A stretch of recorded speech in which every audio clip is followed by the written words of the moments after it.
यशवंत दादा, ये जानना चाहेंगे कि किसी भी सीट को अगर कोई नेता चुनता है या कोई पार्टी किसी नेता के लिए चुनती है तो उसके पीछे क्या सोच होती है? फॉर एग्जाम्पल, मोदी जी इतने साल तक गुजरात को इतने अच्छे से चला रहे थे, बनारस आने के पीछे क्या कारण था उनका?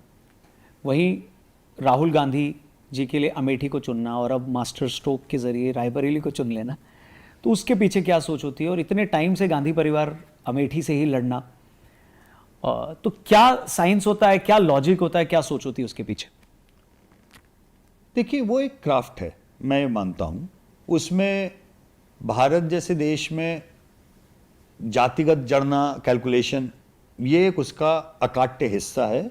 मैं इसको कभी नकारूंगा नहीं। लेकिन बड़े लोग और बड़ी सीटों के जो फैसले होते हैं उसका बहुत बड़ा कारण नैरेटिव और प्रभाव का होता है। मसलन बनारस आना नरेंद्र मोदी का, बनारस की जो पहचान है, सिंबॉलिज्म है, कल्चरल सिंबॉलिज्म कह लें, हिस्टोरिकल सिंबॉलिज्म कह लें, और उसकी जो पोजीशनिंग है वो बहुत महत्वपूर्ण है जी। रौनक। जो काशी की जो स्ट्रैटेजिक पोजीशनिंग है वो बड़ी यूनिक है। केवल पॉलिटिकली अगर देखो तो वो एक सीट है जो भाजपा का भयानक स्ट्रांग होल्ड 80 के दशक से लगातार बना। 89 में जो सीट जीती उसके बाद से आज तक केवल एक बार बीजेपी वो सीट हारी है। लेकिन it's not about being a strong hold. Kashi की जो स्ट्रैटेजिक पोजीशनिंग है, चाहे उसके सांस्कृतिक आयाम से देखें, धार्मिक आयाम से देखें, राजनीतिक आयाम से देखें, वो बहुत अलग है। उसके जैसी कोई दूसरी सीट नहीं है।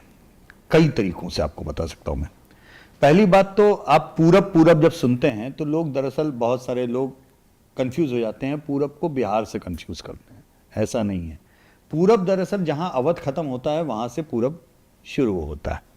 और काशी जो है, बनारस, पूरब का बहुत बड़ा केंद्र है। देखिए, मैं बीएचयू में पैदा हुआ, वहीं पर मेरा परिवार सैकड़ों सालों से बनारस में रहा है। लेकिन मेरी ताई जी बीएचयू हॉस्पिटल की मैट्रन थी, और लंबे समय तक दिल्ली के बाहर, यहां से लेकर के कलकत्ता और आसाम तक अगर आप कहें, एम्स के लेवल का कोई बड़ा हॉस्पिटल था तो बीएचयू का हॉस्पिटल था। तो आप समझ सकते हैं कि लोगों का आवाजाही किस तरीके की उस केंद्र के नाते भी रही। 3 बड़े विश्वविद्यालय, काशी हिंदू विश्वविद्यालय, संस्कृत विद्यापीठ और तीसरी, तो ये 3 बड़े विश्वविद्यालय उस जगह पे। इसके अलावा धार्मिक रूप से, सांस्कृतिक रूप से या आध्यात्मिक रूप से जो केंद्र है, बनारस भारत का सबसे बड़ा कॉस्मोपॉलिटन टाउन है।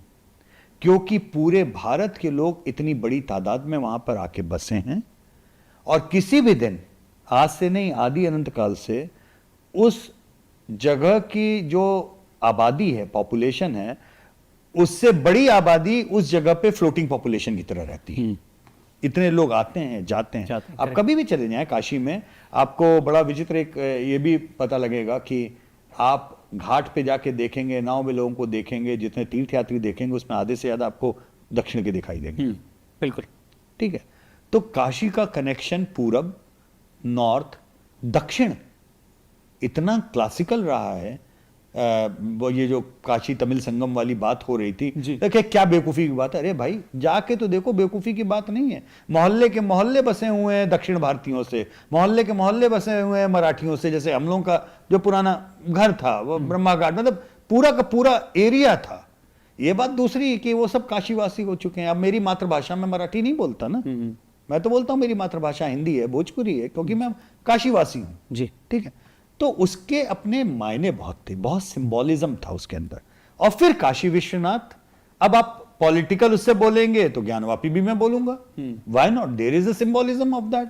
राइट। आप रिलीजियस पोलराइजेशन बोलेंगे, बिल्कुल बोलूंगा। मुख्तार अंसारी वहां से लड़े थे मुरली मनोहर जोशी के खिलाफ, भरा पूरा पोलराइजेशन था।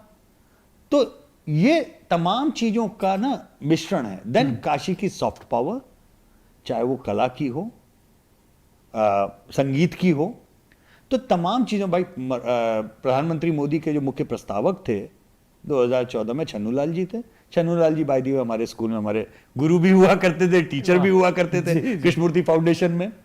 सौभाग्यशाली मानता हूं, हमारी पूरी पीढ़ी जो है उनको एक म्यूजिक टीचर के रूप में हमने देखा है उनको। तो वो एक परंपरा, उसका एक अलग है, एक मायने अलग है, और इसलिए सिंबॉलिज्म में उन्होंने वो सीट पिक की। बड़ौदा से भी लड़े, हिस्टोरिक मैंडेट उनको वहां से भी मिला था, उसको छोड़ करके उन्होंने बनारस को कंटिन्यू किया।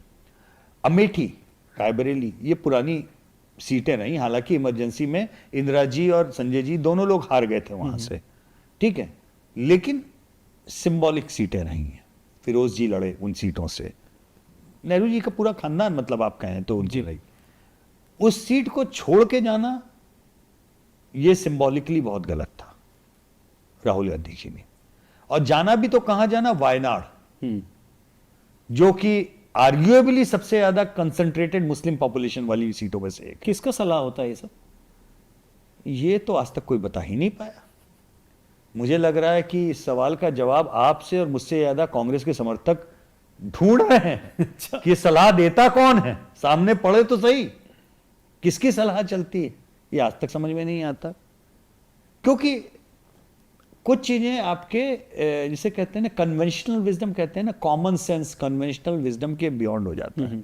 अब आप कितना भी मास्टर स्ट्रोक बोलें, आपने अमेठी में सिंबोलिज्म यही दिया ना नैरेटिव की, आप छोड़ के भाग गए, वायनाड भाग गए, वायनाड से आप जीते, अब आप इधर आ गए। आपने अमेठी या रायबरेली तब तक डिसाइड नहीं किया जब तक कि वायनाड का चुनाव पूरा ना हो जाए, ठीक है। अब मुझे एक सिंपल सी चीज बताइए, वायनाड रायबरेली आप दोनों जीतेंगे अगर, तो एक सीट आपको खाली करनी पड़ेगी ना, वो सीट कौन सी होगी? वो उसी आदमी से पूछेंगे जिससे वायनाड पूछा था, ठीक है। अगर आप वायनाड रखते हैं, रायबरेली खाली करते हैं, तो वहां पे बाइपोल होगा, ठीक है ना। बाइपोल में अगर तो आप केंद्र में सत्ता में आ गए तो बाइपोल आपके लिए बड़ा अच्छा रहेगा, लेकिन आप सत्ता में वापस नहीं आते हैं और रायबरेली जीत के आप वापस रायबरेली खाली करते हैं, तो क्या आपके लिए या जो भी आपकी पार्टी की ओर से आपकी बहन ही क्यों न लड़ जाए, क्या उनके लिए सहज होगा? क्या आप उनके लिए आसान करके निकलेंगे चीजें? नहीं। खुदा ना खास्ता आप वायनाड खाली करते हैं, हो सकता है कि बाइपोल में आप के परिवार का कोई और लड़े या कोई तो शायद निकाल ले दोबारा, लेकिन केरल जो कि अभी 2 साल बाद चुनाव में जाने वाला है, जहां पे अभी पिछला असेंबली इलेक्शन आप हारे हैं और अब आर्ग्यूएबली आपके लिए सत्ता में वापसी के बड़े अच्छे चांसेस हैं, 10 साल की एंटी इनकम्बेंसी लेफ्ट के अगेंस्ट काम करेगी, पॉलिटिकल विजडम है क्या वायनाड को छोड़ना इस समय? तो ये सवाल सहज रूप से आते हैं, लेकिन और ये मैं बिना मजाक उड़ाए भी मैं कह सकता हूं कि हो सकता है कि भाई कुछ ऐसे इक्वेशन हो जो मेरी छोटी समझ में नहीं आ रहे हों, ज्यादा बड़े स्ट्रेटेजिस्ट होंगे उनके पास में जो समझते होंगे, लेकिन एक लेमैन के जरिए से अमेठी छोड़ना ये मुझे सही निर्णय नहीं लगता। आपका खेत था, आप खूंटा गाड़ के बैठते, आप लड़ते, 5 साल आप जाते, आप गए क्या? मैंने आपको उस समय बोला था ना कि आपने पूछा था कि जीतने के क्या वो हैं, करेक्ट, आप इफेक्टिव हैं, आप अभी गए थे by the way Amethi, right? मैं गया था जी, है ना, इफेक्टिव थे, अगर पूरा परिवार इफेक्टिव था, अमेठी का डेवलपमेंट आपको किस तरीके का लगता था 5 साल पहले? आप अमेठी को, अगर मैं अतिशयोक्ति नहीं होगी अगर मैं ये बोलूं कि उत्तर प्रदेश की वर्स्ट डेवलप्ड कॉन्स्टिट्यूंसी रही।